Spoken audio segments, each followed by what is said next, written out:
J'ai presque l'impression que je suis un miraculé du business parce que rien ne me prédestinait à devenir entrepreneur, à pouvoir réussir dans les nouvelles technologies. Je trouve que c'est encourageant pour montrer à tous les jeunes qu'aujourd'hui, même sans moyens, même sans réseau, on peut réussir.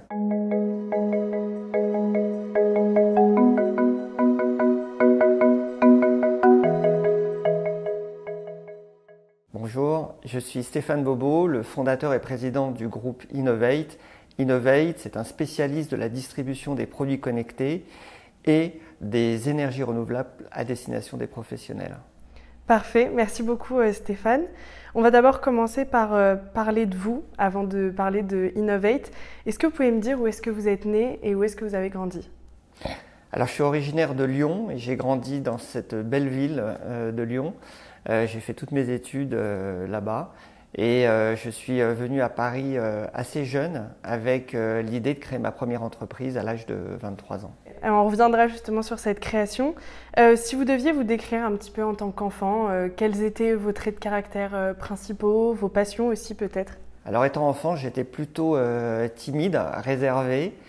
Mais j'ai toujours été curieux et passionné par les nouvelles technologies. Et votre famille, est-ce que vous pouvez m'en parler ? Est-ce que vous avez des frères et sœurs, vos parents, qu'est-ce qu'ils faisaient dans la vie ? Alors je suis plutôt issu d'une famille modeste. Ma mère était chef comptable, mon père était coupeur de cuir et j'ai un grand frère avec qui m'accompagne en fait depuis un grand nombre d'années, depuis le début de mes entreprises. Il est à mes côtés et on travaille ensemble depuis le début. Je vais revenir sur le métier de vos parents. Vous m'avez dit que votre père travaillait dans le cuir et votre mère dans la comptabilité. Est-ce que quand vous étiez petit, c'était des métiers qui vous attiraient, vous donnaient envie, ou est-ce que vous aviez plutôt envie de faire autre chose quand vous étiez jeune ?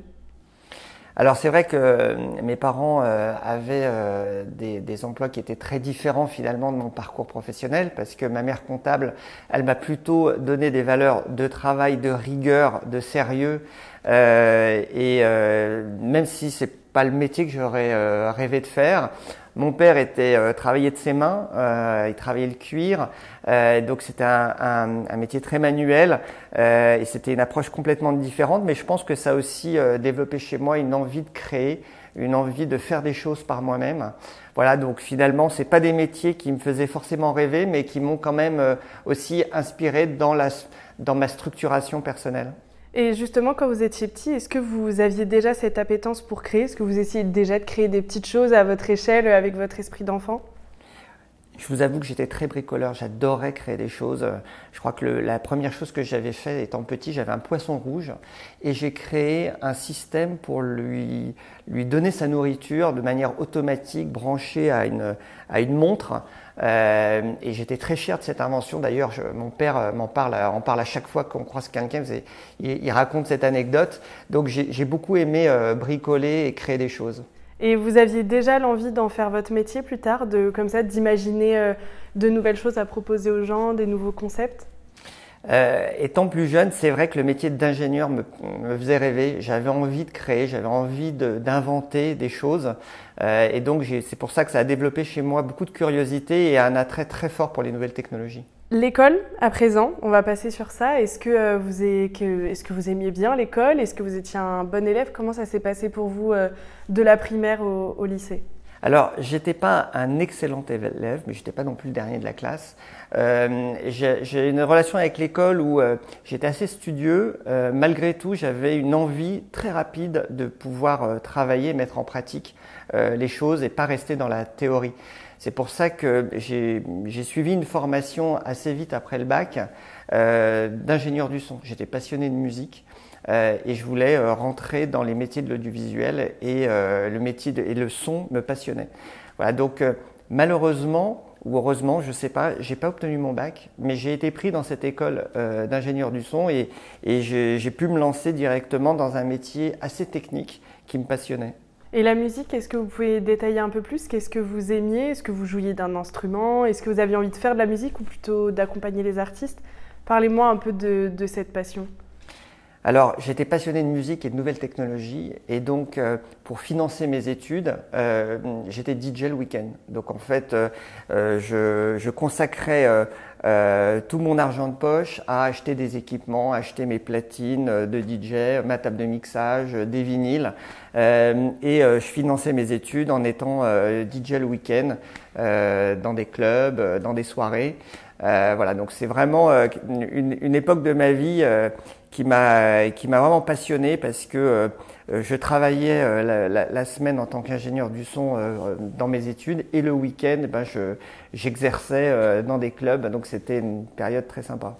Et quand vous me disiez que vous aimiez créer de nouvelles choses, par rapport à la musique, est-ce que c'était créer des nouveaux morceaux ou est-ce que vous vouliez créer des nouveaux outils pour faire de la musique? Est-ce qu'il y avait un lien entre la création et votre passion pour la musique, le son? Alors c'est vrai que la musique électronique a été pour moi une vraie passion parce qu'il y avait ce mélange de création, parce qu'on pouvait créer de la musique avec des ordinateurs, avec des équipements très innovants, et puis l'aspect vraiment technologique. J'utilisais des logiciels à chaque fois, j'attendais les nouvelles versions pour pouvoir créer des sons, créer des extraits. Donc c'est pour ça que la musique électronique, pour moi, j'étais au tout début de cette nouvelle tendance de techno, de house. Les Daft Punk m'ont beaucoup inspiré. D'ailleurs, ils ont été un peu à la base de la création de ma première entreprise.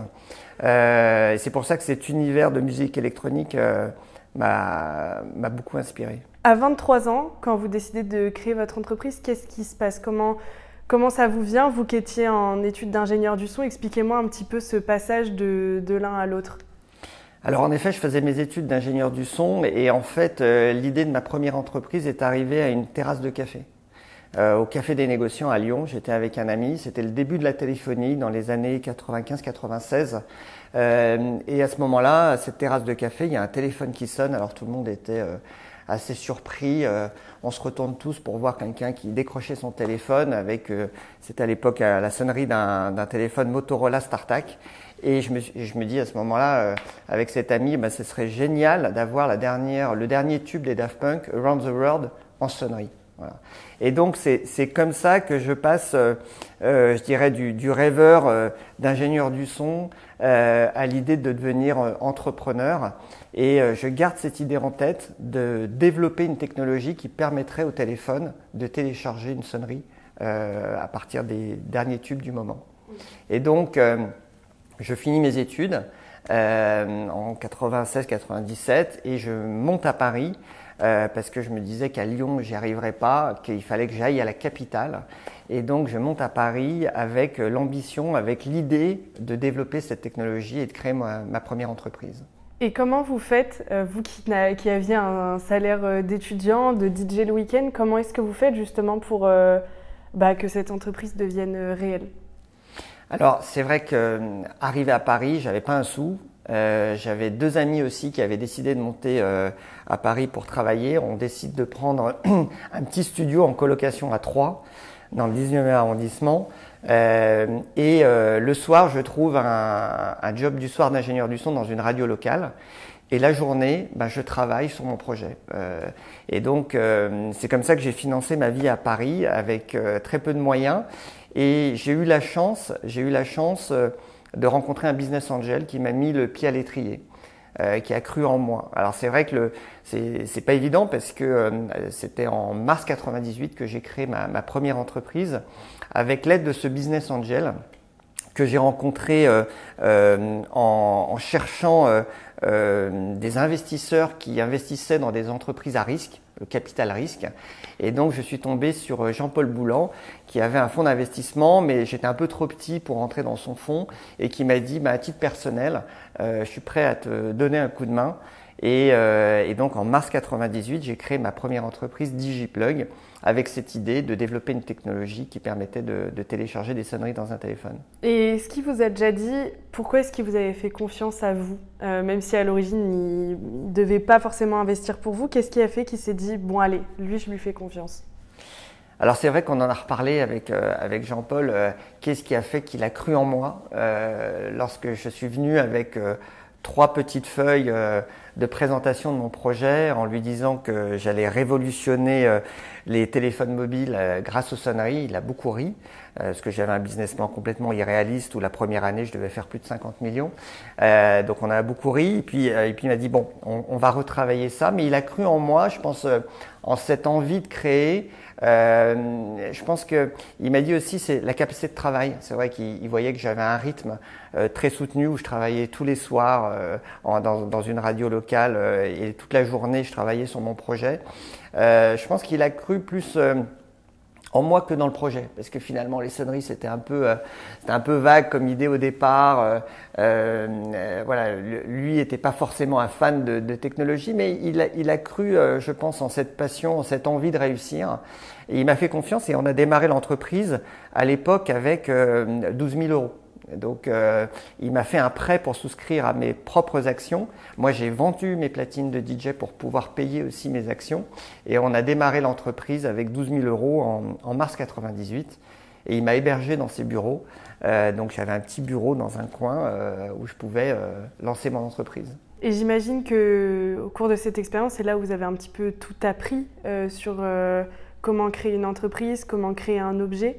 Est-ce que vous pouvez me raconter un petit peu toutes ces découvertes que vous avez fait, on va dire, dans les grandes lignes? Alors c'est vrai que la création d'entreprise, surtout quand on a 23 ans et qu'on n'a pas forcément une expérience commerciale ou financière, c'est pas évident, j'ai dû tout apprendre.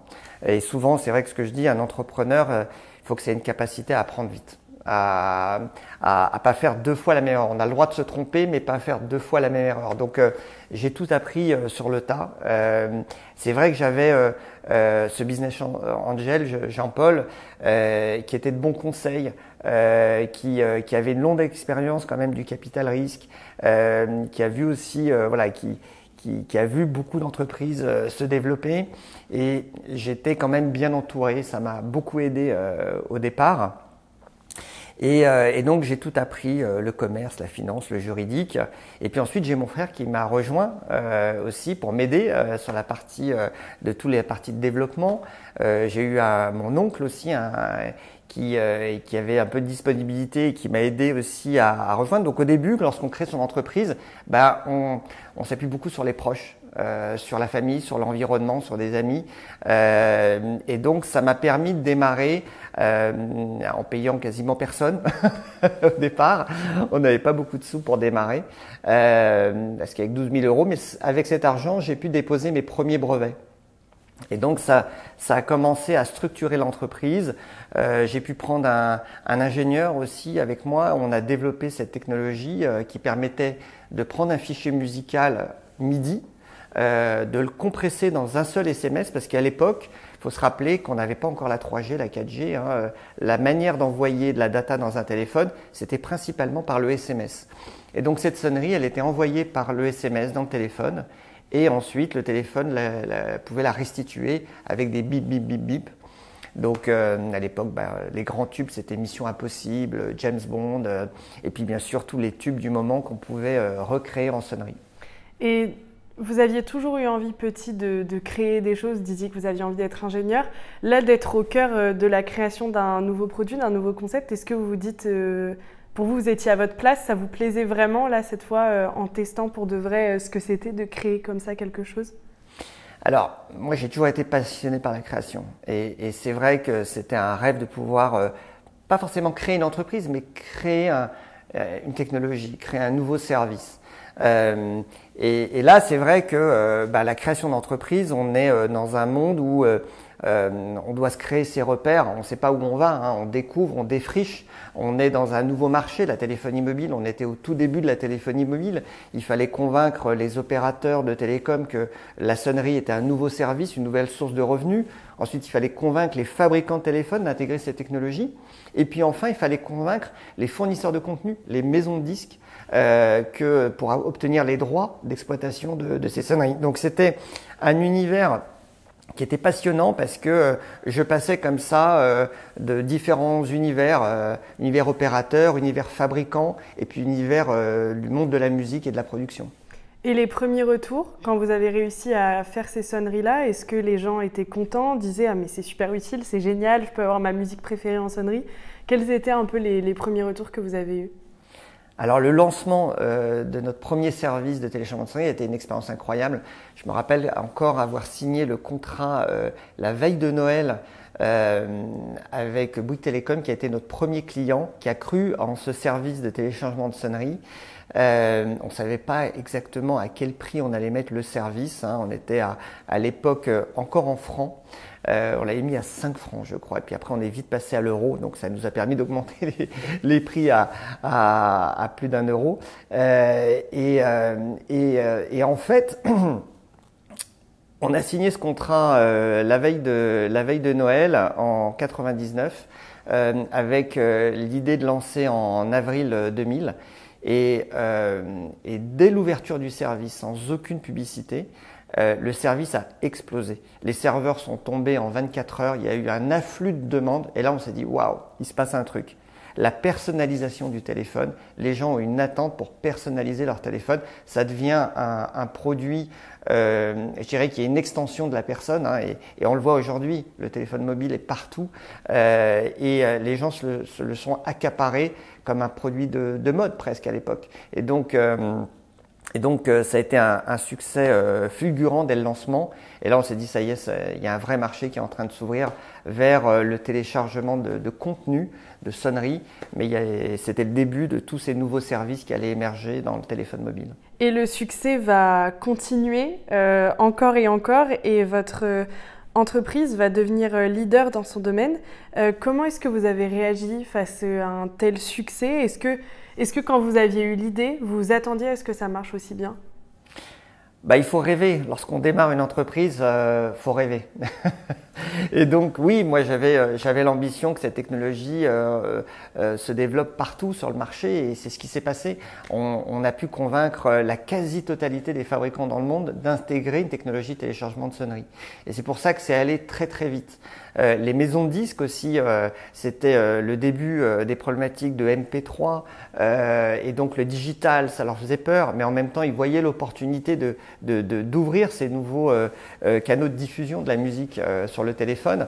Donc on a signé des accords majeurs et donc c'est allé très très vite. En l'espace de 4 ans, Digiplug est devenu un leader sur la technologie audio embarquée. On a signé avec des fabricants de semi-conducteurs pour intégrer ces technologies pour aller encore plus vite. Et 4 ans après, j'ai été approché par un groupe japonais. Moi, je devais avoir 26-27 ans à l'époque. Et ils nous ont proposé de nous racheter pour créer un leader mondial en s'associant avec eux sur le Japon et l'ensemble des marchés américains. Et donc, j'ai cédé ma première entreprise en 2002. Donc, je devais avoir 27 ans à l'époque pour une trentaine de millions d'euros. Et on s'est coté en bourse au Japon dans l'année qui a suivi. Et pourquoi est-ce que vous aviez accepté de la céder aux Japonais, cette entreprise? Qu'est-ce qui vous a convaincu à faire ça? L'idée de céder l'entreprise, c'était de créer un leader mondial. C'était de se dire, ensemble, on va aller plus vite. Les Japonais, avec des technologies spécifiques au Japon, à NTT Docomo, sur l'iMode, ils étaient très forts sur les technologies américaines. Et en Europe, moi, j'étais positionné sur le marché du GSM.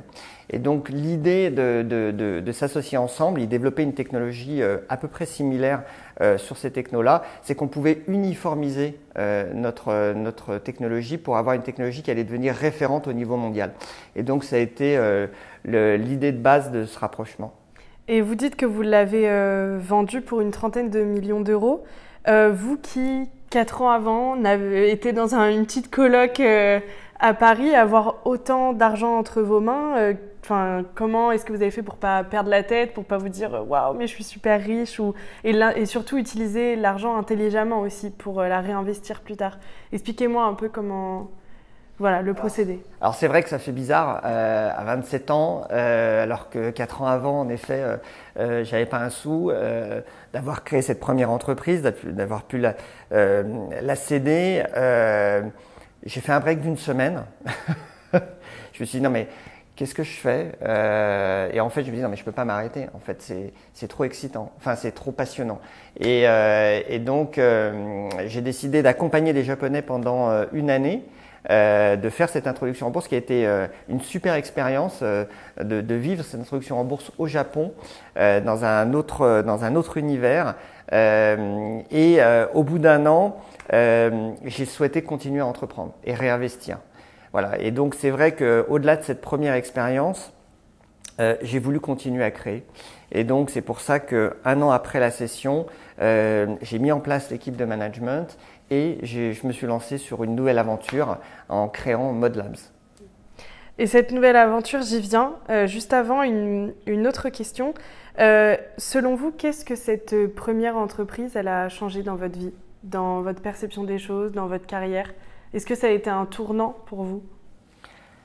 Cette première entreprise, pour moi, j'ai presque l'impression que je suis un miraculé du business parce que rien ne me prédestinait à devenir entrepreneur, à pouvoir réussir dans les nouvelles technologies parce que quand on regarde aujourd'hui, finalement avec très peu de moyens au départ, pour pouvoir intégrer de la technologie dans des téléphones mobiles au niveau mondial, ça paraît complètement dingue et pourtant ça s'est fait, ça s'est réalisé. Et c'est vrai que je trouve que c'est encourageant pour montrer à tous les jeunes qu'aujourd'hui, même sans moyens, même sans réseau, on peut réussir.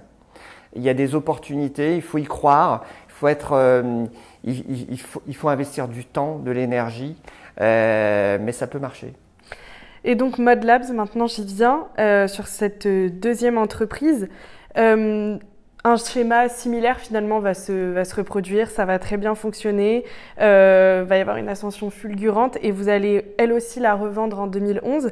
Est-ce que vous pouvez m'expliquer en quelques mots cette expérience? Déjà, qu'est-ce que c'était ModLabs et voilà, cette nouvelle ascension, puis cette nouvelle session en 2011? Donc l'idée de ModLabs en 2003, c'est Mobile on Demand. C'est-à-dire au-delà des sonneries de téléphone, qui était mon premier projet, comment je peux aller encore plus loin dans la personnalisation du téléphone et passer au hardware, donc du software au hardware, en étant capable de créer des accessoires et des téléphones mobiles personnalisés. Il faut se rappeler qu'à l'époque, c'est là où on a vu toute notre industrie télécom, où on était, il faut le redire, parce que souvent on l'oublie, mais la France était un berceau de la technologie GSM. On fabriquait des téléphones en France. On avait la R&D, on avait les usines, on avait même des entreprises de semi-conducteurs. Alcatel, Philips, Sagem, même des Japonais comme Mitsubishi avaient installé leur centre de R&D à Rennes. Donc on avait un vrai savoir-faire qui, dans les années 2000, a complètement basculé en Asie. Et donc, toute cette industrie télécom a été sous-traitée à des ODM, des OIM en Chine, à Taïwan, et donc on sous-traitait la fabrication. Et donc c'est à cette époque-là où je me suis dit, mais finalement, si toutes ces marques sont en train de sous-traiter leur fabrication, moi aussi je suis capable de fabriquer un téléphone mobile. Et donc c'est comme ça que j'ai créé ModLabs avec l'idée d'aller voir des marques, et de proposer à des marques de luxe de créer des téléphones uniques comme on peut le faire dans l'horlogerie par exemple, dans le domaine des montres, et d'aller développer ces nouveaux marchés de téléphones personnalisés. Et donc ça a très bien marché. Et c'est allé très très vite. En 2004, on faisait une vingtaine de millions d'euros. Et puis en 2 ans, on est passé à plus de 150 millions d'euros. On s'est introduit en bourse en 2006. Et en 2011, j'ai décidé de céder le groupe, toute la partie grand public à une autre société cotée pour une centaine de millions d'euros. Et puis, on a recédé les activités de téléphone de luxe. Et donc, c'était en 2011, avant de créer ensuite en 2012 ma nouvelle aventure qui s'appelle Innovate. Et en 2011, lorsque vous cédez l'entreprise, vous aviez déjà l'idée d'après? Vous saviez déjà quelle autre entreprise vous alliez créer, ou est-ce que vous l'avez cédé en vous disant bon, je me pose ensuite, je réfléchis à une nouvelle idée? Enfin, est-ce que vous aviez déjà une vision sur votre avenir en 2011? Alors c'est vrai qu'en 2011, lorsque j'ai cédé, j'avais déjà l'idée d'aller vers les objets connectés. Je savais qu'on était au début d'une nouvelle histoire, que les produits connectés allaient arriver. Et donc, lorsque je crée Innovate, tout de suite après la cession du groupe en 2011, je pars avec cette idée de dire que le téléphone va devenir une télécommande universelle, qu'à partir du smartphone, qui est plus un téléphone, qui est un smartphone, on va avoir tout un tas de produits qu'on va pouvoir piloter Et donc, on était au début de ce qu'on appelait l'IoT, l'Internet of Things, de tous ces produits qui allaient graviter autour d'un téléphone portable. Et une fois que vous avez eu cette idée, comment vous avez fait pour la mettre en place et surtout comment vous avez fait pour que celle-là aussi, cette idée-là devienne elle aussi une leaduse dans son domaine? Bah, vous savez, il faut quand même avoir un petit peu de chance. Alors bien sûr, il faut de la vision. Et je pense qu'à l'époque, la vision était pertinente, hein, de se dire que le marché des objets connectés allait devenir un marché de masse.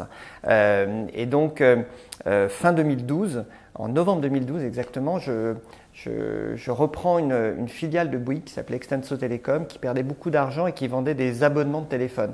Un marché qui était en déclin parce qu'avec l'arrivée de Free, qui est arrivé en février 2012, il y a eu un bouleversement dans l'industrie des télécoms où on est rentré dans l'ère du sans engagement. Donc on n'achète plus son téléphone lié à un abonnement, mais on peut décider d'acheter son abonnement de sa carte SIM d'un côté et puis de l'autre d'acheter son téléphone. Et donc on reprend conscience de la valeur du hardware, de la valeur du produit. Et donc je lance Innovate en reprenant cette filiale de Bouygues avec l'idée de transformer l'entreprise pour devenir un spécialiste du hardware. Et donc avec l'équipe qui travaille avec moi maintenant depuis près de 20 ans, hein, parce que j'ai mon directeur général Serge Simon, ma directrice financière Françoise Grand, mon frère Patrick et d'autres collaborateurs qui m'ont suivi depuis cette époque dans cette nouvelle aventure avec l'idée de créer ce spécialiste des produits connectés. Et en effet, c'est allé très vite parce qu'on est passé en moins de 10 ans de 0 à près de 300 millions d'euros de chiffre d'affaires. Et quand vous voyez une nouvelle réussite dans vos idées, dites-moi quelle est votre réaction quand vous voyez que ça fonctionne? Alors, c'est toujours extrêmement gratifiant lorsqu'on voit qu'on arrive à transformer une idée en réalité. Et je pense que c'est la différence entre un rêveur et un entrepreneur. C'est que l'entrepreneur, il a cette capacité à transformer et à réaliser les choses. Donc c'est extrêmement gratifiant. Après, c'est jamais un long fleuve tranquille. Même si ça peut paraître simple, même si on voit que voilà, c'est des belles réussites, c'est des belles croissances. Il faut savoir qu'il y a des hauts, qu'il y a des bas, qu'il y a eu des difficultés très fortes. On a fait face à des challenges sur Innovate extrêmement difficiles ces dernières années. Hein. On a traversé des crises successives importantes, mais voilà, c'est jamais un long fleuve tranquille. Mais lorsqu'on a cette vision de marché, qu'on a cette envie de réussir, de se développer, oui, on peut relever des challenges très importants. Et vous me parliez des difficultés, notamment des crises. Je ne sais pas si ça fait partie des plus grosses difficultés que vous avez rencontrées chez Innovate, mais est-ce que vous pourriez me détailler le plus gros challenge auquel vous avez fait face avec cette entreprise? Alors sur les 10 dernières années d'Innovate, on a eu des moments de croissance extrêmement forts. Je peux vous parler par exemple du démarrage de la marque Huawei en France. On a été le premier partenaire à accompagner Huawei dans la distribution de ses produits grand public en France. On a eu un succès fulgurant. Jusqu'à qu'un beau jour, M. Trump décide du ban américain contre cette marque et que Huawei ressorte du marché du grand public. Et donc, en effet, on est passé d'une croissance à plus de 150 millions à 10 millions d'euros. Et donc, c'est là où le groupe, et c'est là où la capacité du groupe a montré sa capacité à se diversifier et à avoir une offre de produits extrêmement large autour du connecté pour ne pas être dépendant d'une seule marque ou d'un seul produit. Et pas seulement d'être distributeur, mais également de devenir fabricant. Et c'est un projet que je porte au sein de l'entreprise, de travailler sur le métier de fabrication et de fabrication en France. Eh ben, c'est une transition parfaite parce qu'on va y venir sur ce côté fabricant que vous avez développé.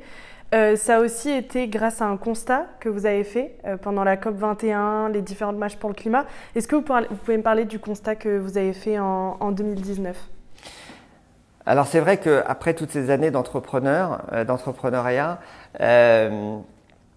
En 2018-2019, j'ai été très marqué par la COP21 et en effet par les manifestations dans la rue des jeunes qui étaient anti-plastique.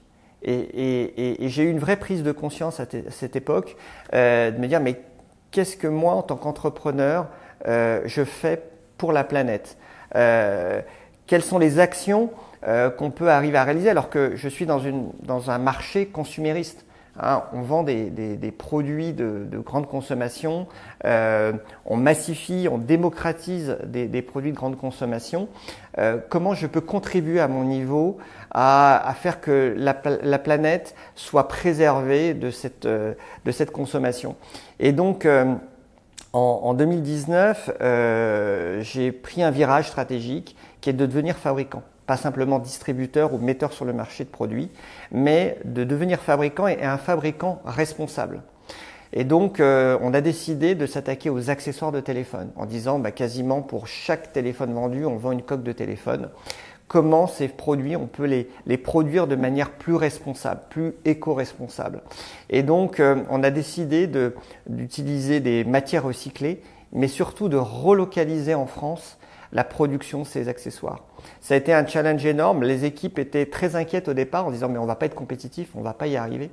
Et on s'est lancé dans cette aventure en trouvant une première usine, puis une deuxième, en travaillant main dans la main avec des industriels pour comprendre leurs problématiques, qu'ils comprennent aussi nos enjeux économiques, d'arriver à avoir un produit qui soit compétitif par rapport à une fabrication en Asie. Et en se mettant autour de la table, en mettant notre intelligence collective au travail, on est arrivé à innover, à trouver des nouveaux process et on a créé cette coque de téléphone qui, j'en suis très fier parce qu'on est déjà à plus de 2 millions d'exemplaires fabriqués, une coque certifiée Origine France garantie qui est fabriquée au même prix que ce qu'on faisait fabriquer avant en Asie. Vous m'avez dit que pour faire un petit peu renaître ce savoir-faire, vous aviez trouvé une usine puis une autre, mais concrètement pour réapprendre aux gens à faire ça alors que c'était des Asiatiques qui le faisaient, comment on fait au-delà d'avoir l'idée pour réapprendre aux ouvriers à faire cette coque? Alors vous savez, moi ça fait 20 ans que je parcours le monde pour fabriquer toujours plus et moins cher. Aller chercher à chaque fois des nouvelles usines dans des nouveaux endroits sur lesquels on va optimiser nos coûts de production. Et là, on a fait le chemin complètement inverse. On s'est dit non, ça sert à rien d'aller partout dans le monde. On va travailler en France avec des partenaires locaux. Et ça s'est fait grâce à la coopération. En fait, il faut changer son mindset, sa manière de penser sur le monde sur lequel on fonctionne en travaillant avec des sous-traitants, mais on travaille avec des partenaires. Et donc, en se mettant autour de la table avec des industriels, en comprenant leurs problématiques d'investissement, d'industrialisation, de comment fournir la matière première, et ensemble, on a trouvé des solutions à chaque problème.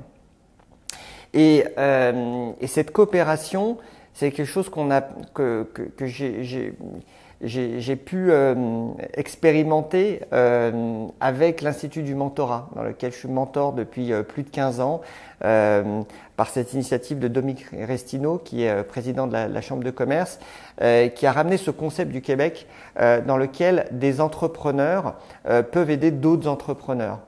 Et au sein du mentorat, j'ai eu la chance de rencontrer Pascal Turquetil, qui est un entrepreneur fervent supporter du Made in France parce que dans son entreprise, il est toujours resté en France pour fabriquer en France. Et dans le cas du mentorat de l'IME, Dominique Restineau m'a présenté Pascal en me disant tiens, tu me parles de Made in France, je vais te présenter un entrepreneur qui sait faire. Et ensemble, il a pu me présenter à une première entreprise. On a pu réfléchir. Il m'a mis le pied à l'étrier pour me lancer sur cette production en France. Et depuis ce produit, depuis cette coque, est-ce que l'écologie et le Made in France, ça a sa place dans chacune des décisions que vous prenez? Oui, aujourd'hui, l'ambition du groupe Innovate, c'est de développer un groupe qui soit complètement inscrit dans une croissance durable. Et donc, ça veut dire qu'on doit prendre en compte dans l'ensemble des choix que l'on fait, des choix stratégiques, la composante environnementale. Et c'est pour ça que dans le groupe, la mission de départ qui était qu'Innovate devait devenir un spécialiste du produit connecté, on est allé un cran plus loin. C'est la vision d'une maison connectée et autonome énergétiquement. Si on se dit que demain, on sera entouré de plein de produits connectés qui vont nécessiter de l'énergie, il faut qu'on soit soucieux de la manière dont ces produits connectés soient fabriqués, distribués, recyclés, mais aussi la manière dont on va être capable de les alimenter d'une manière plus responsable grâce aux énergies renouvelables. Et c'est pour ça que dans le groupe Innovate, depuis un an, on a lancé une nouvelle division qui s'appelle Innovate Power, dédiée aux énergies renouvelables, avec un partenaire qu'on connaît bien, qui est Huawei justement, qui a continué à investir dans les nouvelles technologies. On est devenu le master distributeur de Huawei sur tous les équipements solaires. Et aujourd'hui, c'est un marché qui est en pleine croissance. Et comme quoi, cette réflexion autour de la responsabilité, de l'environnement, de l'écologie, nous a amené sur des nouveaux segments de marché extrêmement porteurs. Alors on va sortir un peu maintenant de votre entreprise et plus se concentrer sur vous en tant qu'entrepreneur. Le fait que vos entreprises aient toujours été un succès, est-ce que ça a été une pression pour vous parfois à supporter, de se dire ce produit-là a super bien fonctionné, il faut que le prochain ce soit pareil et j'ai pas le droit à l'échec. Est-ce que ça a été une pression que vous vous êtes mis indirectement ? Vous savez, quand on est entrepreneur, je pense qu'on vit constamment avec la pression, avec le stress. Simplement, il faut savoir l'apprivoiser. Aujourd'hui, pour moi, le doute fait partie d'une composante indispensable à l'entrepreneur. Il faut douter.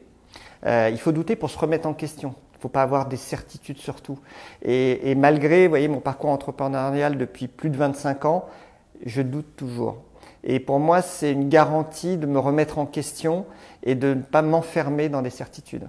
Et il y a un autre point aussi qui fait parfois peur aux entrepreneurs quand ils se lancent, aux jeunes personnes qui ont envie d'entreprendre, c'est d'être trop pris par leur passion et d'en oublier toute leur vie perso, tout ce qu'on peut faire au quotidien en dehors du travail.